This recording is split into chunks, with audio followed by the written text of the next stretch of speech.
अस्सलाम वालेकुम नाजरीन, आप देख रहे हैं तस्नीम टीवी और मैं हूं आपके साथ जावेद खान।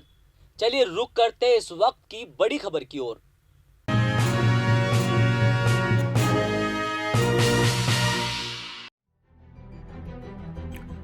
वाराणसी के ज्ञानवापी परिसर में शिवलिंग होने के दावे के बाद अब बदायूं की जामा मस्जिद में नीलकंठ महादेव मंदिर होने का दावा किया गया है। इस संबंध में बदायूं की सिविल कोर्ट में एक याचिका दायर की गई थी, जिसे सिविल कोर्ट ने स्वीकार कर लिया है। अखिल भारतीय हिंदू महासभा ABHB की याचिका पर सुनवाई करते हुए एक सिविल कोर्ट ने शुक्रवार को मामला दर्ज करने का आदेश भी दिया। याचिका में दावा किया गया है कि बदायूं स्थित जामा मस्जिद परिसर वास्तविकता में एक हिंदू राजा का किला था।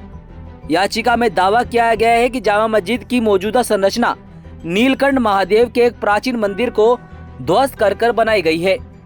कोर्ट ने इस संबंध में जामा मस्जिद के इंतजामिया समिति, उत्तर प्रदेश सुन्नी वक्फ बोर्ड, उत्तर प्रदेश पुरातत्व विभाग, केंद्र सरकार, उत्तर प्रदेश सरकार, बदायूं जिला मजिस्ट्रेट और राज्य के प्रमुख सचिव को भी अपना जवाब दाखिल करने को कहा है।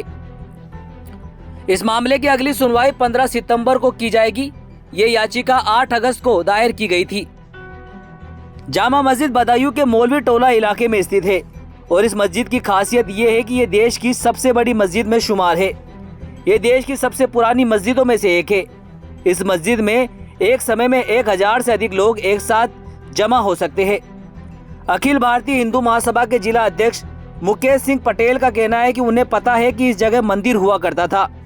अपने दावे में उन्होंने कहा है कि हमें अच्छी तरह पता है कि मंदिर के अस्तित्व से जुड़े साक्ष्य उस कमरे में है जो लंबे समय से बंद है।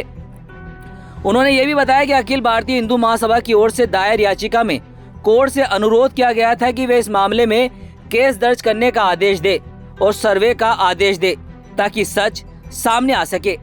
याचिका में कुछ पक्षकारों ने बताया कि इतिहास की किताबों में इस मस्जिद का उल्लेख है, जिसके मुताबिक इस मस्जिद का निर्माण शमशुद्दीन इल्तुतमिश ने कराया था। हालांकि याचिकाकर्ताओं के वकील वेद प्रकाश गुप्ता ने कहा कि उन्होंने याचिका में राजा का किला होने का सभी साक्ष्य विस्तार पूर्वक कोर्ट के सामने रखे हैं। साथ ही मस्जिद परिसर में मंदिर होने के साक्ष्य का भी पूरे विस्तार से याचिका में उल्लेख किया गया है। TNI आवाज ब्यूरो रिपोर्ट। तो फिलहाल इस बड़ी खबर में सिर्फ इतना ही। दूसरी बड़ी खबरों के लिए आप देखते रहिए तस्नीम टीवी और मुझे दीजिए इजाजत। तब तक के लिए अल्लाह हाफिज।